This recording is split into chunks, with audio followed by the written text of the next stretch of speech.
Qu'avez-vous pour les personnes qui touchent le RSA et qui ne cherchent pas de travail et qui ne traversent pas la route pour en trouver? Qu'est-il envisagé de faire pour les mamans qui vivent seules avec 1 100 € par mois, qui ont un loyer de 500 € et des charges, cantine, garderie, assurance voiture? Je suis travailleur handicapé. Qu'envisagez-vous de faire pour les personnes comme moi?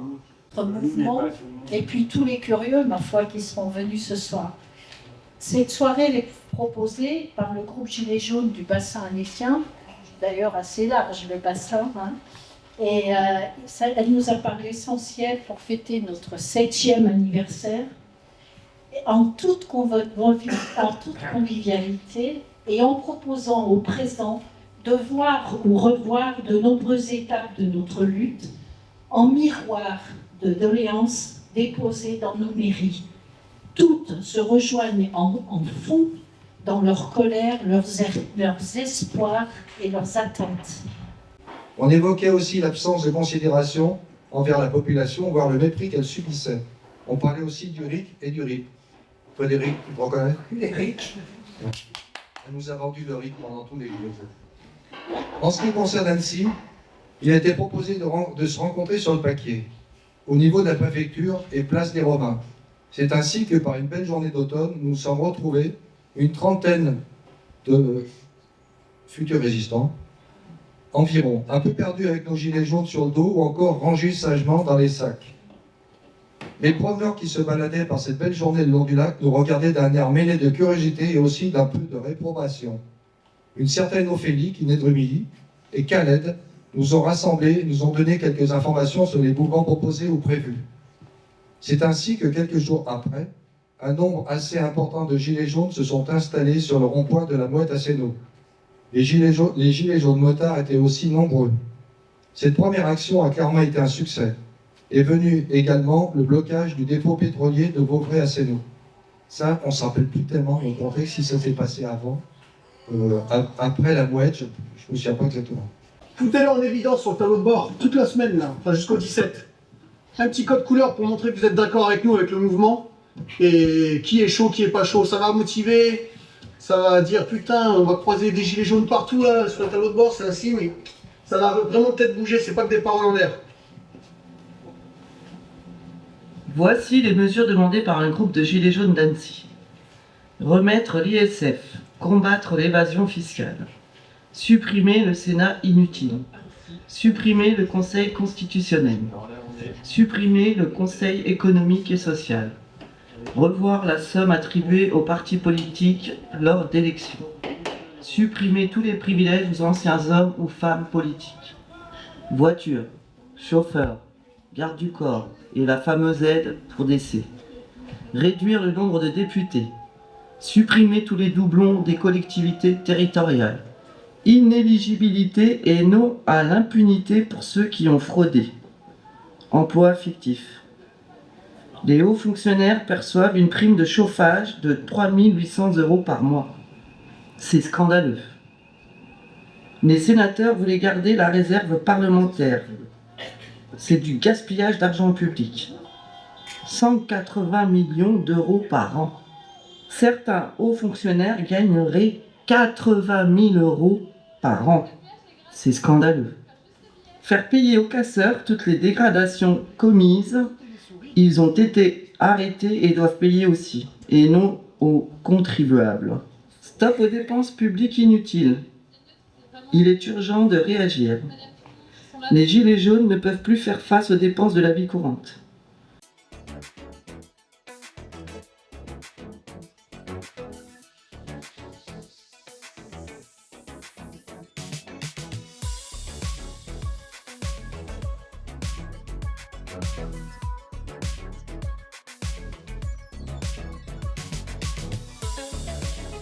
Alors, chers amis, chers citoyens debout, chers gilets jaunes d'hier, d'aujourd'hui, de demain, si je prends la parole aujourd'hui ici à Annecy, c'est d'abord pour vous dire merci. Merci à toutes celles et ceux qui refusent l'injustice, l'arbitraire, l'accaparement des richesses et la confiscation de notre souveraineté populaire. Moi aussi, j'étais gilet jaune à Bonatrey, Margencel. nous avons organisé une des plus grandes conférences. Nous avons travaillé sur les obstacles de la souveraineté à l'époque, sur le pouvoir monétaire confisqué, sur le pouvoir médiatique qui est verrouillé. Et je veux ici introduire un mot essentiel, le référendum d'initiative citoyenne. Le RIC, c'est plus qu'un outil, c'est la clé de voûte de la liberté des peuples, la garantie que le peuple reste souverain, la possibilité pour chacun de reprendre la main sur son destin. Sans RIC, il n'y a pas de démocratie réelle. Avec le RIC, nous ne demandons plus le dissident. Et puis, il y a eu la gestion du Covid. Nous avons tout vu, l'injustice, l'isolement, les libertés suspendues. Et je veux avoir une pensée particulière pour tous les gilets jaunes blessés, mutilés, éborgnés, emprisonnés, ceux à qui on a volé une part de leur vie, de leur avenir. Ils ont été privés de la liberté parce qu'ils ont osé dire non. Ne les en prions pas. Ils sont notre force, notre mémoire, notre raison de continuer. Aujourd'hui, je veux laisser 3 mots. Un mot d'espoir. Nous ne sommes pas seuls. Partout, des femmes et des hommes se lèvent pour la justice et la dignité. Un mot de lutte. Rien ne sera donné. Tout se gagnera par notre détermination, notre courage et notre fraternité. Un mot d'urgence. Il est temps de reprendre notre souveraineté, de sortir des structures qui étouffent notre démocratie et de remettre le peuple au centre, avec un vrai pouvoir d'initiative, un vrai contrôle, le RIC. Partout pour tous et tout le temps.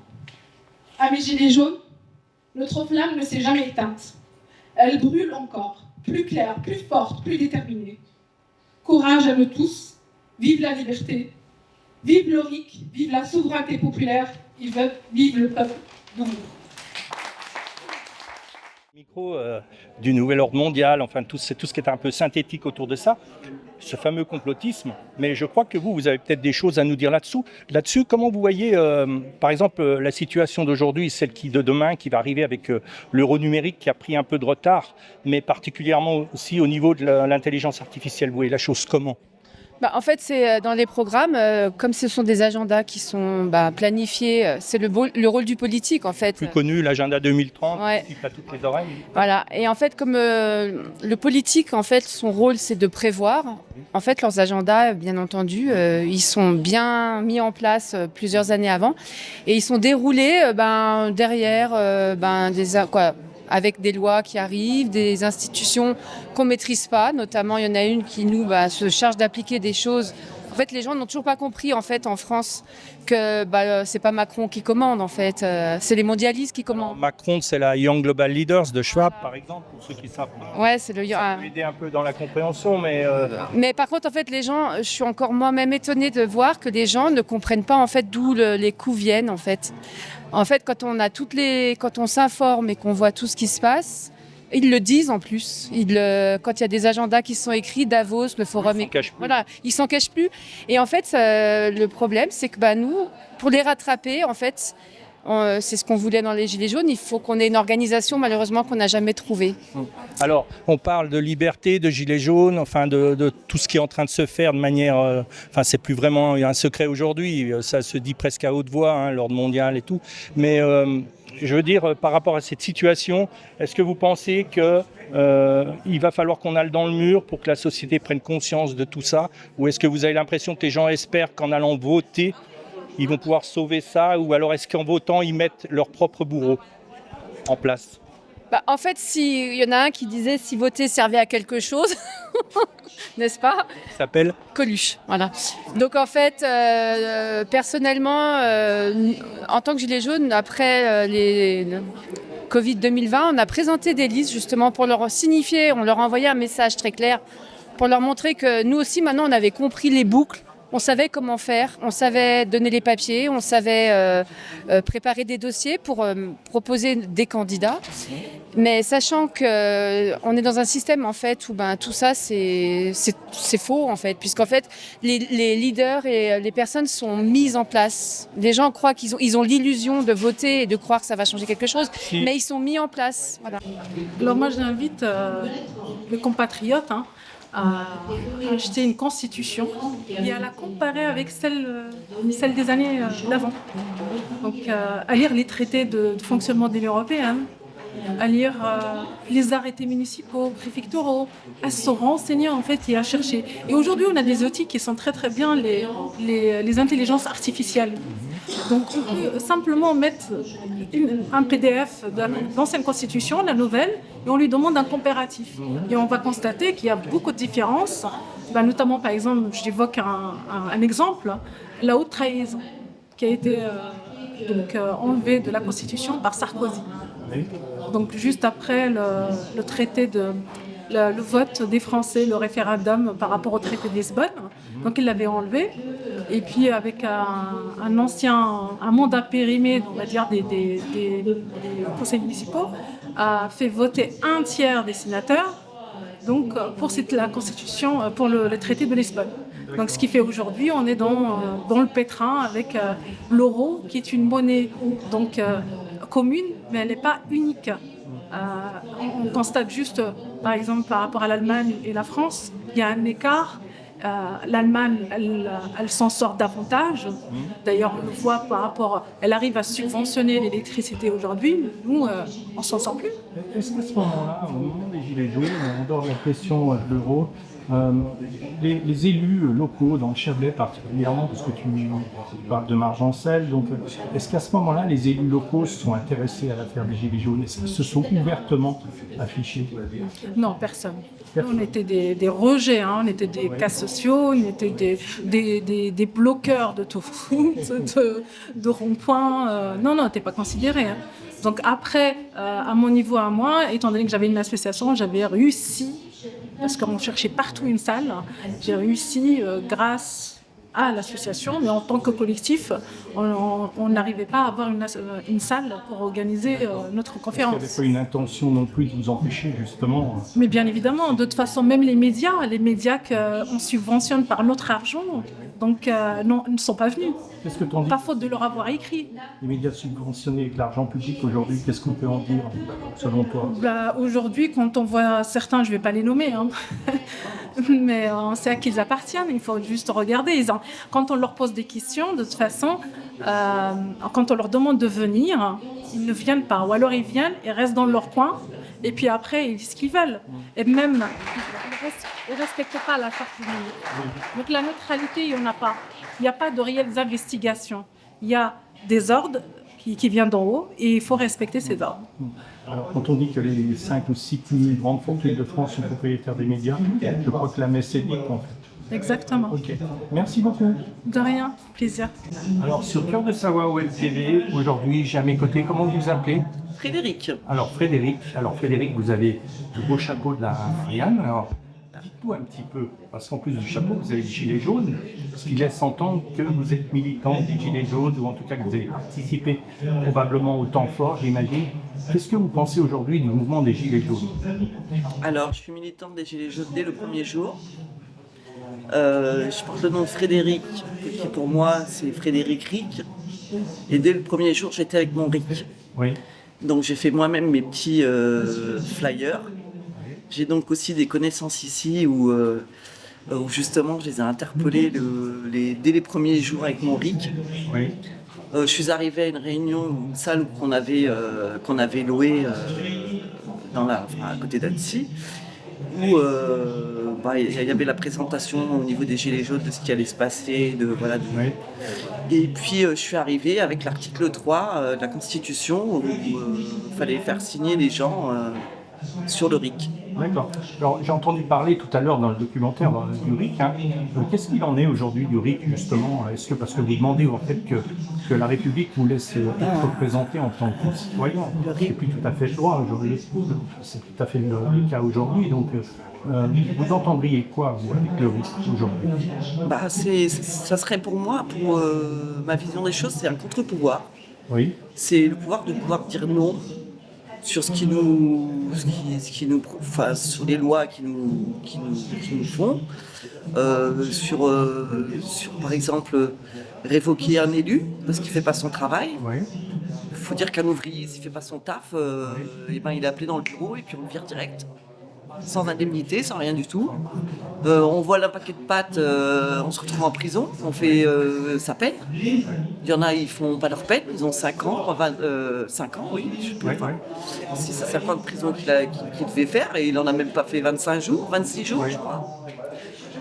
Et alors que ce personnage nous a mis dans le traité de Lisbonne, il s'est assis sur le référendum de 2005, c'est des vertes et des pas mûres. Enfin, je veux dire, voilà, je vais pas épiloguer sur tout ce qu'il a fait parce qu'il y en a un paquet. Donc, il y a on parle du traité de Lisbonne, il semblerait qu'il n'ait pas été abrogé. Il y a beaucoup d'injustices en fait. Donc la justice, il y a de la justice envers le peuple, entre guillemets, hein, et par rapport à ces gens-là, il n'y a rien. Donc non, je ne trouve pas. Alors tout à l'heure, il parlait du casier judiciaire vierge. Moi, je suis pour que les élus puissent se présentent sans casier judiciaire vierge. L'inéligibilité, pour moi, ça ne devrait même pas exister. Parce que pendant 5 ans, on va les mettre sur la touche, et puis après, ils vont revenir. Est-ce que vous ne verriez pas un petit peu comme en Suisse, la représentation des élus soit tenue de rendre des comptes au peuple avant leur mandat, que ce casier soit vierge, pendant le mandat, dans la droiture de celui-ci, et puis à la fin du mandat, s'il a fait des erreurs, qu'il soit obligé de rendre des comptes à la justice.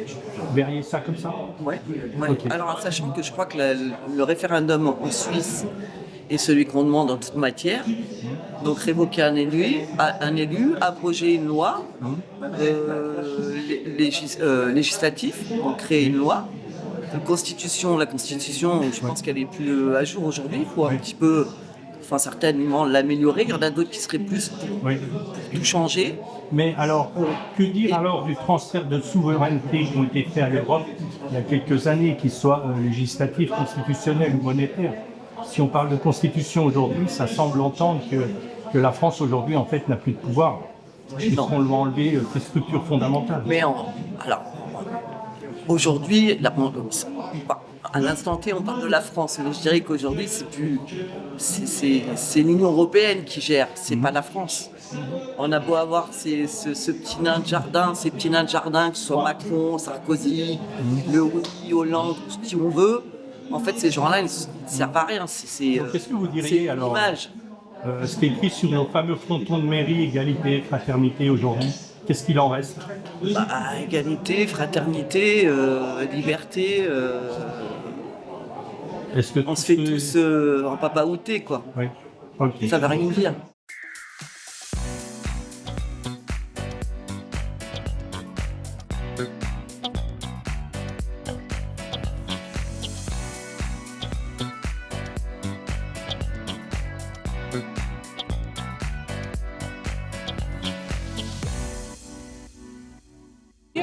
Vous êtes pris dans notre étau. Ah bah je vois bien.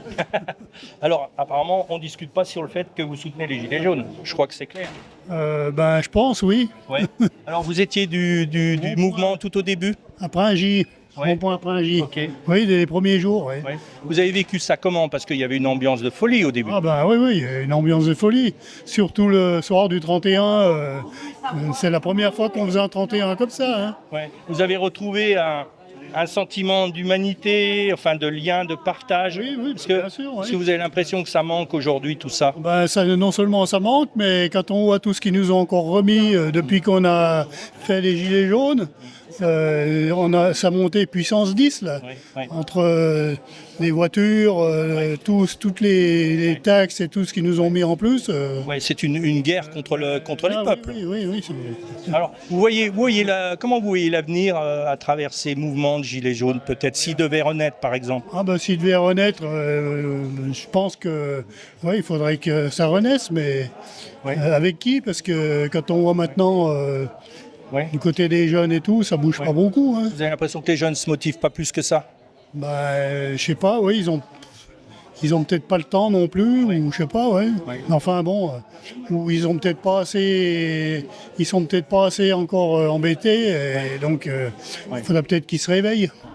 Ça va être nécessaire. Ok, merci beaucoup, bonne soirée.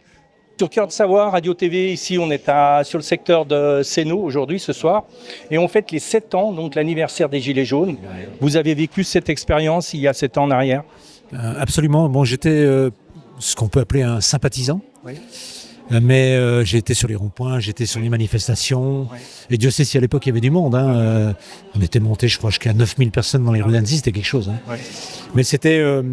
il y avait plein de collectifs qui étaient là. Il y avait, je crois même qu'il y avait Attaque qui était là. Il y avait les Savoisiens aussi. Donc il y avait vraiment un tas Vous de avez senti un véritable échange, une vraie fraternité entre les gens, au-delà de la souffrance que la société peut vivre, et particulièrement les Gilets jaunes.